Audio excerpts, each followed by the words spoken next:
नमस्कार दोस्तों, दिन भर की सभी बड़ी खबरें, मुख्य समाचार आप लोगों के लिए लेकर के आए हैं, जहां पर एक एक करके चलेंगे। तमाम बेहद बड़ी अपडेट्स आप तक आगे इसी वीडियो के माध्यम से पहुंचाएंगे, जहां पर दोस्तों जानेंगे कर्नाटक में एक विधानसभा की सीट पर बड़ा घोटाला सामने निकल के आया है। पहले 160 वोटों से कांग्रेस का प्रत्याशी जीता और बाद में नतीजे बदले गए हैं। क्या कुछ है, पूरी खबर विस्तार से जानेंगे।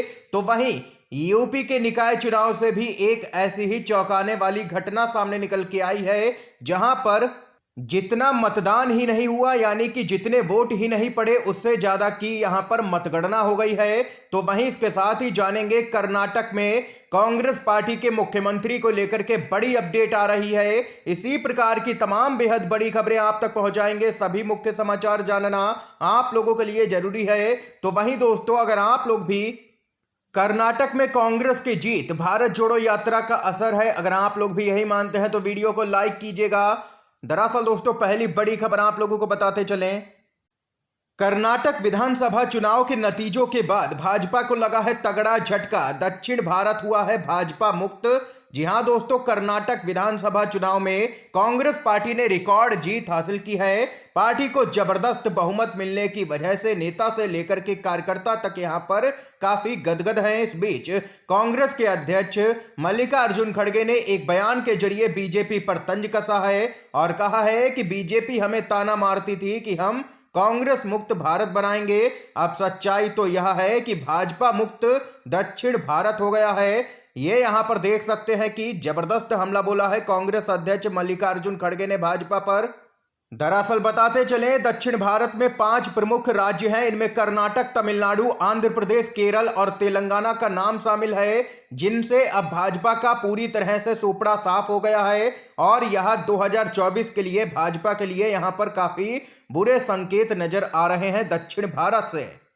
इसके साथ ही एक और अपडेट की तरफ बढ़ते हैं। यूपी निकाय चुनाव से खबर है, गोरखपुर में डाले गए वोटों से ज्यादा हुई गिनती, अखिलेश यादव की रिकाउंटिंग की मांग। यूपी में निकाय चुनाव के परिणाम आने के बाद बीजेपी जीत के जश्न में डूबी है। तो वहीं लगातार यहां पर सपा और बसपा लगातार यहां पर मेयर के चुनाव में गड़बड़ी के आरोप लगा रहे हैं। बताते चले आप लोगों को, सपा के मुखिया अखिलेश यादव की तरफ से एक बड़ा बयान सामने निकल के आया है। अखिलेश यादव ने गोरखपुर में दोबारा से मतगणना कराने की मांग की है। सपा के कुछ नेताओं ने सवाल किया है कि जब चुनाव में केवल 3.63 लाख वोट पड़े, तो चुनाव आयोग ने 4.87 लाख से अधिक वोटों की गिनती आखिर कहां से कर दी, ये वोट कहां से आए हैं, इसका यहां पर पूरी तरह से जांच पड़ताल की जाए। और इतना ही नहीं, दूसरी तरफ मायावती ने चुनाव परिणाम पर सवाल उठाए हैं और कहा है कि बैलेट पेपर से चुनाव होता तो बसपा मेयर चुनाव भी जरूर जीतती। ये यहां पर देख सकते हैं कि मायावती ने भी भाजपा पर जबरदस्त हमला बोला है। दोस्तों, आप लोग ईवीएम के जरिए मतदान का समर्थन करते हैं या बैलेट पेपर के जरिए? आप लोग अपनी राय कमेंट बॉक्स में जरूर बताइएगा कमेंट करके। अगली खबर की तरफ बढ़ते हैं।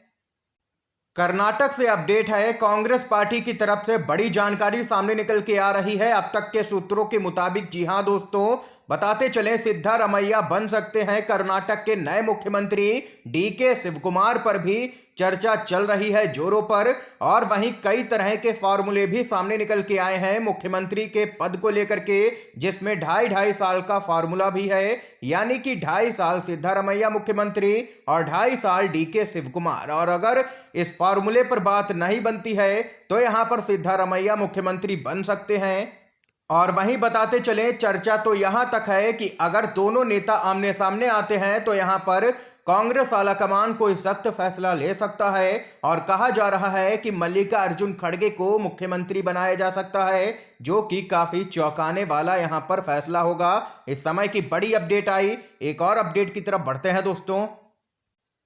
कर्नाटक में 160 वोट से जीत गई थी कांग्रेस प्रत्याशी। रिकाउंटिंग में 16 वोट से जीता बीजेपी का उम्मीदवार। कांग्रेस पार्टी ने किया हंगामा। कर्नाटक चुनाव के नतीजे सामने आ चुके हैं। 224 विधानसभा सीटों वाले दक्षिण के द्वार पर कांग्रेस ने 136 सीटें जीतते हुए बीजेपी को पटकनी दे दी है। बीजेपी यहां पर मात्र 65 सीटों पर ही सिमट गई।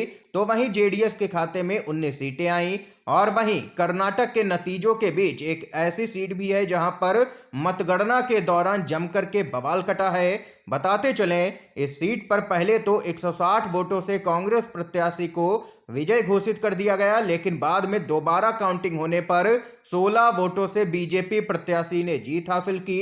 इस पूरी प्रक्रिया के बीच बीजेपी और कांग्रेस दोनों की तरफ से नेताओं ने मतगणना केंद्र पर जमकर के हंगामा किया। बताते चले, यह पूरा बवाल कर्नाटक की जयनगर सीट पर हुआ है, जहां पर यह चौंकाने वाला मामला सामने निकल के आया है। पहले 160 वोटों से कांग्रेस प्रत्याशी की जीत हुई और बाद में रिकाउंटिंग की गई, जिसमें भाजपा उम्मीदवार को विजय घोषित किया गया 16 वोटों से। इस खबर पे आप लोगों की क्या कुछ राय है, कमेंट बॉक्स में कमेंट करके जरूर बता सकते हैं अपनी राय। एक और खबर की तरफ बढ़ते हैं दोस्तों। कौन होगा अगला सीबीआई का प्रमुख? पीएम आवास पर हुई है हाई लेवल मीटिंग। 3 नाम यहां पर शॉर्ट लिस्ट किए गए हैं। जी हां दोस्तों, CBI director, chief vigilance commissioner और लोकपाल की नियुक्ति के लिए प्रधानमंत्री आवास पर उच्च स्तरीय समिति की बैठक हुई है। इस बैठक में PM Modi, chief justice of India DY Chandrachud, Lok Sabha के अध्यक्ष ओम बिरला, केंद्रीय गृह मंत्री अमित शाह और विपक्षी दल के नेता अधीर रंजन चौधरी मौजूद थे।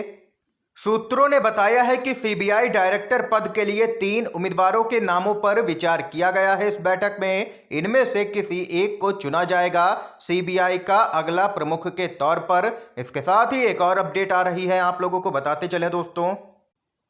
कर्नाटक में कांग्रेस की जीत पर उद्धव ठाकरे की तरफ से आया है बड़ा बयान। जी हां दोस्तों, कर्नाटक विधानसभा चुनाव में कांग्रेस की प्रचंड जीत पर महाराष्ट्र के पूर्व मुख्यमंत्री उद्धव ठाकरे ने अपनी प्रतिक्रिया दी है। उद्धव ठाकरे ने कहा है कि कर्नाटक में मोदी और शाह के तानाशाही की यहां पर पराजय हुई है। उन्होंने कहा है कि देश में एकाधिकारशाही और तानाशाही को पराजित करने की शुरुआत कर्नाटक चुनाव से हो गई है। कर्नाटक की जनता ने जो समझदारी भरा निर्णय लिया, इसके लिए उनका अभिनंदन। देश की राजनीति को नई दिशा मिली है।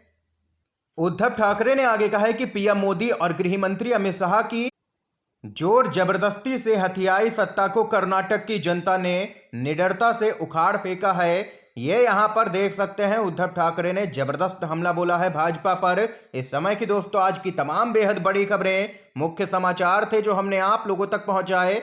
अगर आप लोगों को ये वीडियो पसंद आया हो तो अभी इस वीडियो को लाइक कीजिएगा, ज्यादा से ज्यादा इस वीडियो को शेयर कीजिएगा अपने सभी दोस्तों में, ताकि आप सभी के दोस्त भी मुख्य समाचारों को जान सकें।